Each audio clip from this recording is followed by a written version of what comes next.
In this video, I'm going to show you how I made this first-person shooter game in Godot 4. I'll explain each feature of the project and try to give you an idea how to make a basic FPS game in Godot. Making a game like this requires solving some tricky practical problems, so I wouldn't recommend it for a complete beginner. Because of this tutorial isn't quite as step-by-step as some of the others on this channel. Before we get started, I wanted to give an update on what's going on with the channel. We recently passed 1,000 subscribers, and I would like to thank everyone for that. It's been very rewarding to see all of your support and feedback. I know it's been a while since the last upload, and I've had difficulties finding the time to work on videos recently. I just want you to know that I'm still working on new ideas for videos, and more content is on the way. There's a lot to cover in this video, so let's get to it.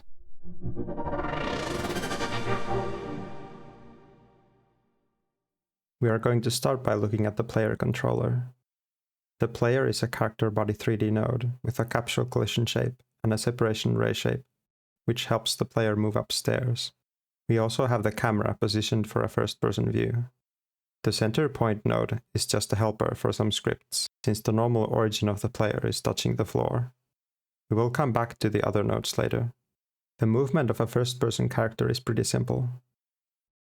This script is built on top of the included template. I've changed the logic a bit. The direction is not normalized, but rather limited in length for analog control. The direction is simply multiplied by the speed and moved toward for constant acceleration, with the y-axis ignored. I've also included a terminal velocity calculation, so that the player can't fall infinitely fast. The logic for rotating the camera using the mouse is also pretty basic. The relative mouse motion is saved to a vector2 variable in the input function. This is then used to rotate the camera and the player separately on the x and y axis. This is the trick to making mouse look work. The mouse's horizontal motion is only applied to the player node's y rotation, and the vertical motion is only applied to the camera node's x rotation.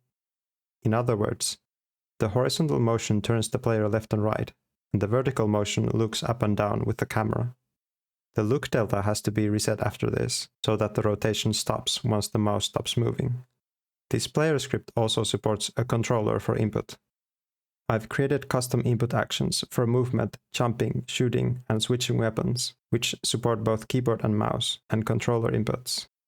The looking around inputs are just for controllers, and are used in the process function to replace the look delta value used for mouse looking. The player switches to looking around with the controller once a joypad motion event is detected. That covers the movement of the player.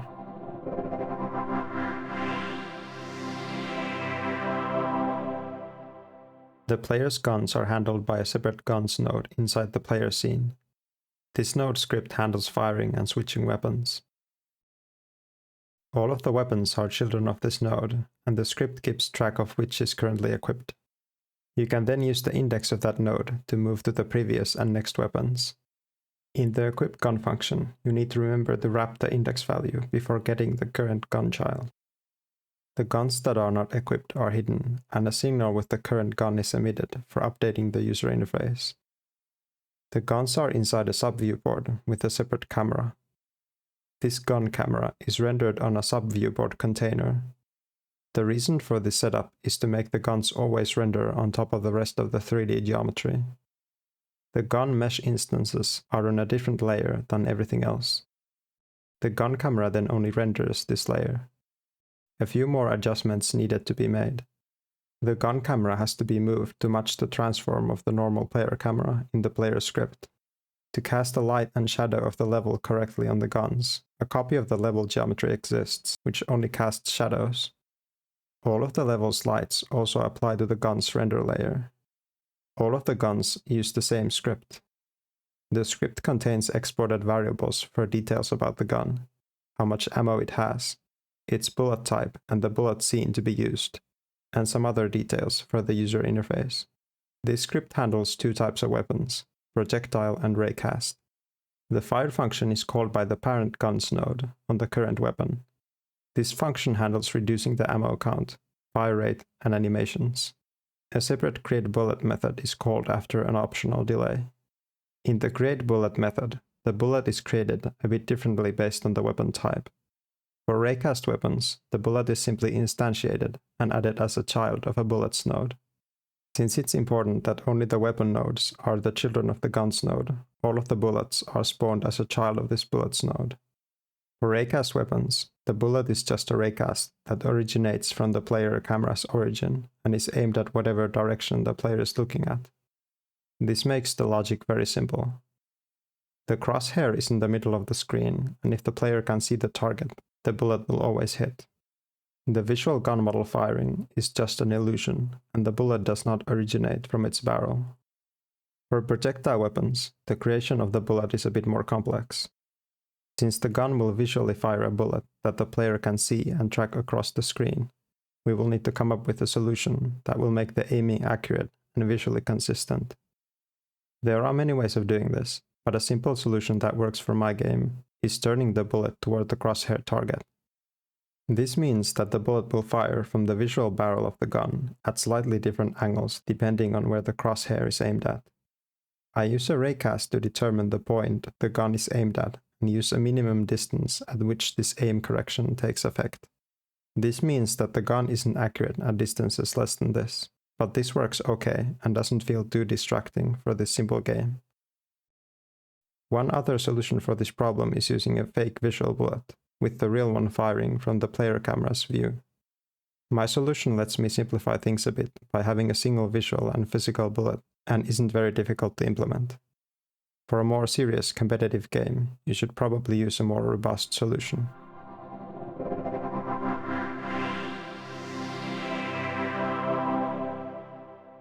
The player's bullets inherit from a base bullet scene and script.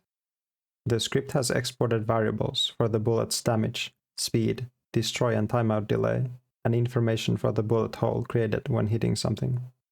The bullets can use either an area or a raycast as their method of collision detection. The area and raycast are set up for each bullet either in the exported variables or automatically in the bullet script's ready function. They also use collision layers to manage what they can hit. These areas and raycasts trigger the hit method once they hit something.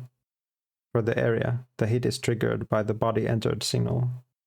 For the raycast, the physics process checks for collisions and then triggers the hit method. The logic of the hit method varies slightly depending on the type of bullet. For example, if the bullet uses a raycast, the body variable is changed to the raycast target collider. To determine if we hit an enemy or just a wall, the body is checked for the enemy collision layer. The hit methods, which are called on an enemy when hit, also contain a position argument used for particles and knockback. The bullets also have the ability to pierce targets. When a target is pierced, a duplicate bullet is created. The current hit body is set as an exception to prevent hitting it again. After waiting a physics frame to let things update, the duplicate bullet is added as a sibling. When the bullet is done hitting, it is destroyed after an optional delay. The other parts of the script include translating the bullet forward in the physics process using a speed value. There is also some logic required to set up a bullet hole decal where the bullet hits. It's done in the create bullet hole method, followed by the hit method with the hit body as an argument. It's pretty straightforward, so I won't go into it. The bullet hole itself is just a decal with a simple script that fades it out and then deletes it. That covers the player's movement and weapons. The player can move around and jump, and has an arsenal of 3 weapons. The first is a basic melee baton. It doesn't use an ammo count and uses a raycast bullet. This means that it can't hit multiple enemies, but rather just hits whatever is close enough and in the crosshairs. The second weapon is an automatic pistol. This is a projectile weapon, which shoots fast-moving bullets fairly rapidly. The pistol's bullet uses the destroy delay and a short script extending the base bullet class to account for the particles fading out after hitting something. The bullet uses an area with a long trailing capsule shape for collisions. The long shape helps avoid the fast-moving bullets from traveling through thin walls without hitting them. The third weapon is a powerful rifle. The rifle uses raycast bullets, which have a long range and are piercing. Now that we know how the player is moving and shooting, we need something to hit.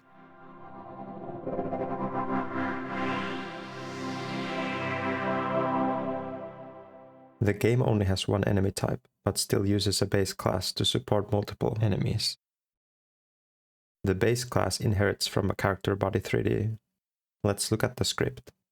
The hit method is the one called by the bullets when they hit an enemy.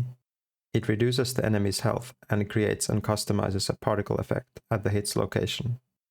The destroy method takes effect when the enemy runs out of health. Each enemy gives an adjustable amount of score. If the enemy has a dead enemy scene, a kind of a ragdoll that spawns when the enemy is defeated, that is set up here. A particle effect is also added as either a child of the dead enemy or a sibling. Finally, the enemy is destroyed. The base enemy class also has an additional has side of player method, which checks whether the enemy sees the player using a raycast. Let's look at the one enemy in the game. This is a one-wheeled, capsule-shaped robot with a menacing orange visor. The capsule's collision shapes are set up the same way as the players, with a capsule and a separation ray shape. The enemy also has a model, with some of the parts, like the wheel and the barrel, being moved by the script. Much like the player, the enemy also uses a center point for reference. The enemy includes a navigation agent 3D for utilizing Godot's navigation features.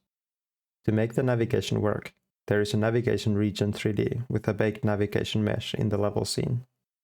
This enemy does a lot of things, so the script is fairly complex. Some of it is based on the player character, especially when related to movement. The enemy uses a timer to incrementally update the target position of the navigation agent, the player's position. The physics process is pretty long, but let's try to go through it piece by piece. First, we determine the direction the enemy should be headed in. This depends on the state of the navigation, whether we've reached our target or if there is further to go. Next, we need to give our enemy a target to look at. If we are still far away from the player, we should face the direction that the navigation is giving us. If we are close enough to stop and shoot at the player, then we turn to face the player. I also use lerps here to smooth out the enemy's rotation. Once we have a direction, we should multiply it with the speed. We need to ignore the y-axis by setting it to the velocity's y-axis, and then do a move toward to smoothly accelerate the velocity toward the target direction. If we are not on the floor, let gravity take effect and use a terminal velocity. I apply a knockback vector to the velocity, then move and slide, and after that remove the knockback vector that was applied. This is to separate the knockback vector from all the other velocity calculations. Finally, we calculate the decaying knockback vector, aim the enemy's barrel, and spin the wheel on the enemy model based on the velocity. This covers the enemy's movement. To understand the navigation system in Godot 4 better, you should definitely check a separate tutorial focused on that. I covered it very minimally here. The aim barrel method aims the barrel at the player's center point, with some limitations based on the physical constraints of the model. The hit method adds a bit of extra logic to the base class's hit method to calculate the knockback vector. Finally, the fire method fires the enemy's gun. It first checks if the enemy has sight of the player using the parent class's method. The method also checks if the direction difference between the barrel's aim direction and the direction to the player is below a certain angle. This just means that the enemy won't shoot unless it's fairly close to aiming straight at its target. Then a bullet is instantiated, transformed with the scale being reset, added as a sibling, and a fire rate timer is started. If the enemy does not have sight of the player, a new fire rate timer is also started, but with a shorter cooldown. That covers the enemy. It seems like there's a lot of code, but to make a fully working AI enemy that travels to the player using navigation and then aims and shoots is quite a bit of logic to handle.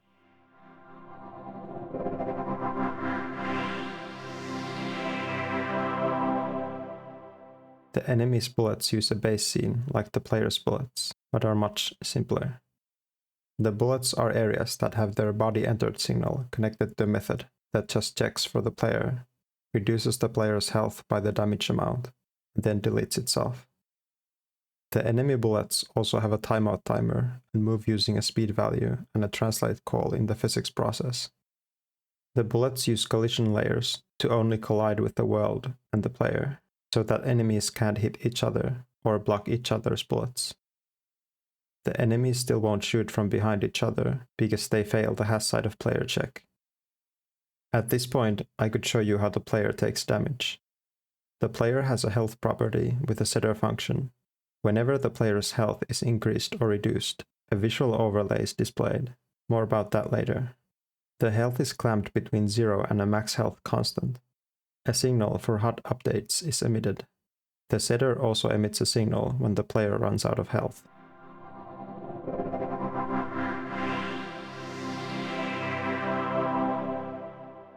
Let's look at the game scene. This scene contains the level, the player, enemy spawners, and pickup spawners. There is also a HUD and a game over screen. The level scene contains the environment and directional light, the level geometry inside a separate scene, and the navigation mesh. There is the extra shadow geometry for the guns, as discussed earlier. I've also added some omnilights to add extra light to the scene and mimic a global illumination effect. The game doesn't contain any enemies at the start. They are spawned in by the enemy spawner. The enemy spawner has 4 child marker 3Ds at the edges of the level. The script then uses a timer to trigger a spawn method. The method checks a few conditions and makes sure that no more than 50 enemies are active using a group that all enemies are added to in the enemy's base script. The spawn method instantiates the enemy scene, gives it the reference to the player it got from the parent game node, sets its position to the furthest child marker using a new method, and adds it as a sibling. The enemy spawn interval is then slightly reduced with each enemy spawn to a certain lower limit. Finally, a new timer is started for the next spawn method call.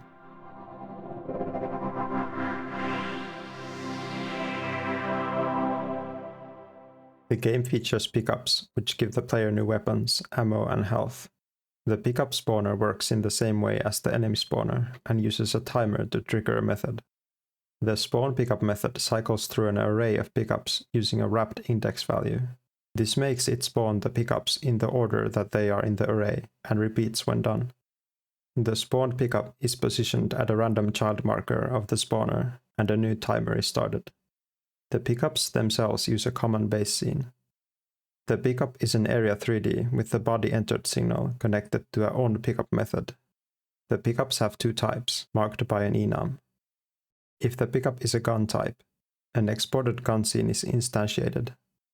The player's guns are checked using the instantiated gun node's name. A node's name is of the type string name, and Godot can't convert a string name to a node path, so it is converted to a basic string using str to make this work. If the player already has a gun of the same name, that gun's ammo is increased by the gun's default ammo amount, and the newly instantiated gun is deleted. If the player doesn't have the gun, it is just added as a child of the guns node. For the health pickup, the player's health is increased by the health add amount specified in the pickup's exported variable. Both the gun pickup and the health pickup trigger a visual overlay for the player. This visual overlay is just a texture rect with a gradient texture covering the whole screen. It's animated by an animation player. For the gun, it's triggered directly by the pickup, and for the health, it is handled by the health property of the player. This same overlay is used when taking damage. Final detail about the pickups is their animations. The pickups have an animation player that plays an idle animation of the pickup spinning around and floating up and down. There is also a second animation player that uses the node's visibility for a blinking effect as the pickup is about to time out. The logic for this is a bit fancier than it needs to be, as it checks the length of the timeout animation, reduces that from the timeout timer, and finally only triggers the Q3 once the animation is finished. The reason for the 2 separate animation players is to be able to play these animations simultaneously.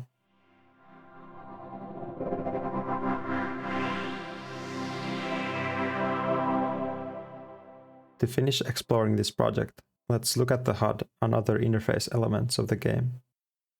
The HUD is its own scene inside the game scene. It uses control nodes for the crosshair, health bar, gun info, and score. The script of the HUD handles updating these different elements. These update methods are called by signals that are connected by the game node. As the game node is the common parent of the connected nodes, like the player and the enemy spawner, it can manage connecting these nodes in the ready function. The game node itself handles the score that is displayed on the HUD. The update health and update score methods of the HUD are pretty straightforward. The gun information is a bit more advanced. The signal delivers a reference to the currently selected gun to the update gun method.